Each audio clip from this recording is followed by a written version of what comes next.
ሚሚሾዬ እኔ ላፍቅሽ በትላንትናው ዕለት ብዙዎቻችሁ እንደተመለከታችሁት በአንድ የዩቲዩብ ቻናል ላይ በተላለፈው እና ከ500,000 በላይ ሰዎች የተመለከቱት የተወዳጁ አርቲስት ነጻነት ወርቅነህ ጉዳይ በተመለከተ ቤተሰቦቹ ማለትም ወንድሞቹ እና እህቱ ወደ ሚዲያ በመምጣት ብዙ ነገሮችን ተናግረው ቀደም ብሎም ስላለፈበት መንገድ እና ምን ያህል አስቸጋሪ ጊዜያቶችን አርቲስት ነጻነት ወርቅነህ እንደተሻገረ እና የተለያዩ እውነቶችን ለህዝብ ይፋ አድርገው ጉዳዩንም ብዙ ሰዎች አስደንግጧቸዋል፣ ብዙ ሰዎችንም አሳዝኗል፣ እንዲሁም ያስለቀሰ ነበረ።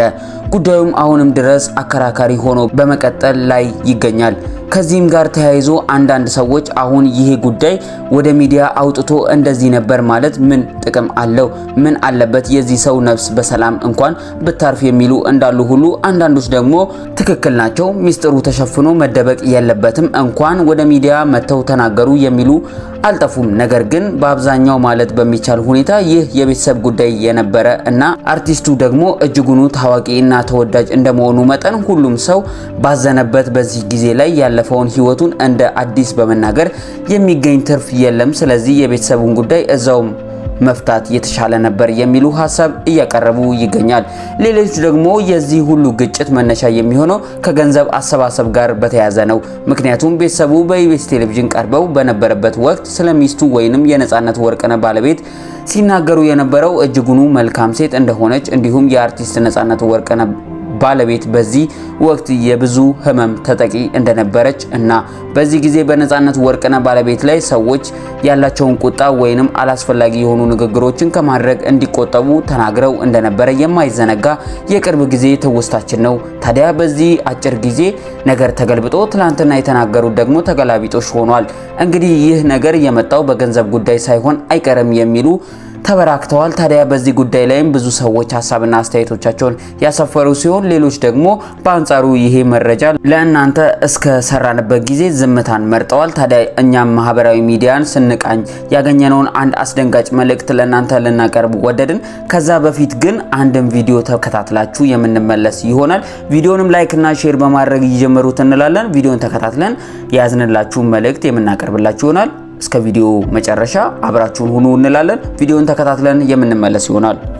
ለካ የነጻነት ወርቅነህ ባለቤት ባሏ ነጻነት ወርቅነህ አሜሪካ ላይ ህመም ላይ ያለ ለሷና ለልጆቿ የሚሆን ምግብ አብስላ እሱን ግን ተነስተ ራስ መትበላውን ራስ አብስለ ብላ ትለው ነበር። ለካ የነጻነት ወርቅነህ ባለቤት አዲስ አበባ ላይ ከእናቷ ጋር ከሚኖርበት ቤት ከፈለክ ያለን ቁሳቁስ ይዘ ከዛ ቤት መውጣት ትችላለህ ብላ ስትናገረው ነበር። ለካ የነጻነት ወርቅነህ ባለቤት ነጻነት ወርቅነህ በህመም ምክንያት ወደ ህንድ ሲጓዝ እሷ ቤት ነበረች ከነሱ ጋር። ነገር ግን መሄድ ስላልፈለገች የሄዱት የሱ ወንድምና እህቱ ነበሩ። ከዚህ ጋር በተገናኘ የነጻነት ወርቅነህ ቤተሰብ ወጥተው የተናገሩትን ነገር እየሰማችሁ የነጻነት ወርቅነህ ነፍስ ይረፍበት ዝም ብትሉ ነው የሚሻለው ምናምን እያላችሁ የምትናገሩ ሰዎች እመኑኝ፣ በነጻነት ሞት ከነሱ በላይ እናንተ አልተጎዳችሁ። ሲቀጥል የነጻነት ወርቅነህ ነፍስ የምታርፈው እሱ በህይወት እያለ ሲደርስበት የነበረው መከራና እንግልት አሁን ከሞተ በኋላ እውነቱ ሲወጣ እንጂ ሲደፋፈን አይደለም። የነጻነት ወርቅነህ ሚስት ነጻነት ላይ አደረገች የተባሉት ነገሮች በሙሉ ደግሞ የመጡት ከራሱ ከነጻነት ነው። በህይወት እያለ ለወንድም ለእህቶቹ ከተናገረው ላይ ወስደው ነው የተናገሩት። ስለዚህ የነጻነት ነፍስ የምታርፈው ሰላሟን የምታገኘው ልጁ በህይወት እያለ የተሰቃየው እውነት ከሞተ በኋላ ሳይደፋፈን ሲቀር ነው። እንደዚህ ይፋ ሲወጣ ነው። ስለዚህ ባካችሁ አትፍረዱ። አይደለም እህት ወንድሞቹ ይቀርናኮ እኛ ባዳዎቹ በሚዲያ ምናቀው አዝነንለታል አይደለ? አስቡት ደግሞ እንደ ቤተሰብ እነሱ ምን ያህል እንደሚያዝኑ። ምንም ብናዝንለት ምንም በሱ ሞት እኛ ቢሰማን እመኑኝ ከነሱ በላይ ከእህት ወንድሞቹ በላይ ሊሰማን አይችልም። ስለዚህ የነጻነት ወርቅነህን ቤተሰብ እየወጣችሁ የምታሸማቅቁ አካላት ይሄ ነገር በኔ ወንድም ላይ ቢደርስ ምንድነው የሚሰማኝ ብላችሁ ሁላችሁም ራሳችሁን ልትጠይቁ ይገባል። የወንድማችንን የነጻነት ወርቅነህን ነፍስ ፈጣሪ ይማር። ለቤተሰቦቹ መጽናናትን እመኛለሁ። ይህንን ቪዲዮ አድርሱልኝ። አመሰግናለሁ። ቪዲዮውን እንደተከታተላችሁት ነበር። በሌላ በኩል ደግሞ በፌስቡክ ገጽ ላይ ያገኘነውን አንዳንድ መልእክቶችን ለእናንተ ልናቀርብ ወደድን። ይህንንም መልእክት እስከ መጨረሻው እንድትከታተሉት እንላለን። መልእክቱም እንደዚህ በማለት ይጀምራል። በጣም ያሳፍራል፣ ደግሞም ያስፈራል። በዩቲዩብ ላይ ከተሰጠው ርዕስ ይጀምራል። በጣም አሳፋሪና አስፈሪ ነገር እንዲህ ይላል። የነጻነት ወርቅነህ ቤተሰቦች ስለሚስቱ ያጋለጡት አስደንጋጭ ሚስጥር። ልብ በሉ፣ ይህ ርዕስ የሰጠው ዩቲዩብ ቻናል እንዲህ አክስት ስለ ወንድሟ ሚስት ስለተዋለዱ ትልቅ ቤተሰብ ቁጭ ብላ በምታወራበት ቻናል ላይ ነው። ያጋለጠችው አስደንጋጭ ሚስጥር ተብሎ ልብን በማንጠልጠል ይጀምራል። የአጎት ማዕረግ ያለው የዚህ ቤተሰብ አባል ቁጭ ብሎ የመገላለጥ እና የማጋለጥ አንዱ አካል ነው። ዝም ብላችሁ አስቡ። ወንድም እና እህት፣ አጎት እና አክስት ሲገላለጡ የገዛ ወንድማቸው የሚያድግ ልጆች ስሜት ምን ሊሆን ይችላል ብለው ሳያስቡት አልገባችሁም እንጂ የሟች ነጻነት እህት እና ወንድም ቢገባቸው ለወንድማቸው ልጆች እንደ አባት እና እንደ እናት መሆን ነበረባቸው። በተለይም በኢትዮጵያ ባህል አጎት እንደ አባት ነው፣ አክስት ደግሞ እንደ ሁለተኛ እናት ነች፣ አንዳንዴም ከዛ በላይ። ነጻነት የሚያክል ወንድም አተው በዚህ ደረጃ ወርደው ችግር ቢኖር እንኳን የፈለገውን ቢበደሉ የፈለገውን ደረጃ ቢደርሱ ስለ ነጻነት ልጆች ሲሉ ህመማቸውን ቻል አድርገው ፍርድ ከእውነተኛ አምላክ ይፈልጉ ነበር።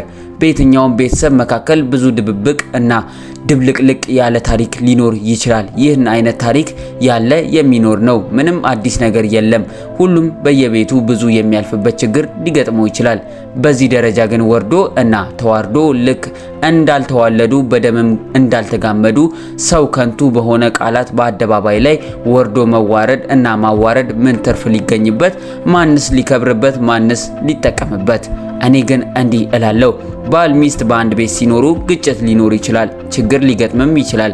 ነገር ግን ከነርሱ አንዱ በሞት ሲለይ ያኔ የቀረውን ነገር ክርክር ሳይሆን ሐዘን ነው፣ የልብ ስብራት ነው ለመላው ቤተሰብ። ነገር ግን ጊዜ ጠብቆ ያልተስተካከሉ ነገሮችን አንስቶ በአደባባይ ቃል መለዋወጥ የሞተን አያከብርም፣ የቀረውንም አያንጽም። ሞት የጥላቻ መረቅ አይደለም፣ የሰውነትም የክብርም ዝምታ ጊዜ ነው።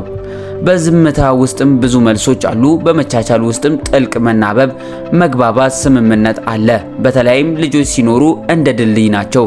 እነሱን አልፎ የሚደረጉ የትኛውንም ጸብ ጊዜ ጠብቆ ይጎዳቸዋል።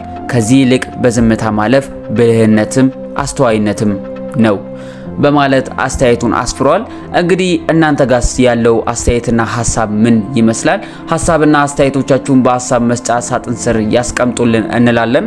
እንግዲህ ውድ የፋሬስ ሚዲያ ተከታታዮቻችን ለዛሬ ያዝንላችሁ ቪዲዮ ይህንን ይመስል ነበረ። እስካሁን ስትከታተሉን ስለነበር ልናመሰግናችሁ እንወዳለን። ከዚህ በመቀጠልም ሌሎች አዳዲስ መረጃዎች በመጡ ጊዜ ለእናንተ በፍጥነት እና በጥራት ይዘን የምንገኝ ይሆናል። እናንተም እስካሁን ለፋሬስ ሚዲያ አዲስ ከሆናችሁ ቤቱን ሰብስክራይብ በማድረግ የፋሬስ ሚዲያ ቤተሰብ ይሁኑ እንላለን። እለት የምንለቃቸው መረጃዎች እና የህይወት ታሪኮች ለእናንተ የሚያስተምሩ ቪዲዮዎች በፍጥነት እንዲደርሳችሁ የደውል ምልክቷን ይጫኑ። እንዲሁም እናንተ እንዲሰራላችሁ የምትፈልጉት መረጃ ወይንም የህይወት ታሪኮች ካሏችሁ በሐሳብ መስጫ ሳጥን ስር ወይንም በቪዲዮ ላይ እናንተ በዲስክሪፕሽን ላይም ባስቀመጥንላችሁ ስልክ ቁጥር በቴሌግራም ወይንም በመደወል መረጃ መስጠት ትችላላችሁ። እንዲሁም የምንለቃቸው ቪዲዮዎች ለብዙ ሰዎች እንዲደርሱ ብዙ ሰዎችም እንዲጋሩና በመረጃችን ተጠቃሚ እንዲሆኑ ቪዲዮውን ላይክ እና ሼር ያድርጉት እንላለን። እንግዲህ ለዛሬ ያዝንላችሁ ቪዲዮ ይህንን ይመስል ነበረ። እንግዲህ ጳውሎስም ለኤፌሶን ሰዎች በምዕራፍ 6 ከቁጥር 23 ላይ ከእግዚአብሔር አብ ከጌታም ከኢየሱስ ክርስቶስ ሰላም፣ ፍቅር ከእምነት ጋር ለወንድሞች ይሁን እንዳለው እንግዲህ ውድ የፋሬስ ሚዲያ ተከታታዮቻችን ከእግዚአብሔር አብ ከጌታም ከኢየሱስ ክርስቶስ ሰላምና ፍቅር ከእምነት ጋር ለእናንተ ለቤታችሁ፣ ለጓዳ፣ ለዘመድ፣ ለአዝማዶቻችሁ ሰላም ይሁንላችሁ እንላለን። በሌላ ቪዲዮ እስክንመለስ ድረስ እኛ ከወዲሁ ለመሰናበት እንገደዳለን። በሌላ ቪዲዮ እስክንገናኝ ድረስ ቸር ሰንብቱ እያልን ከወዲሁ ተለየናችሁ።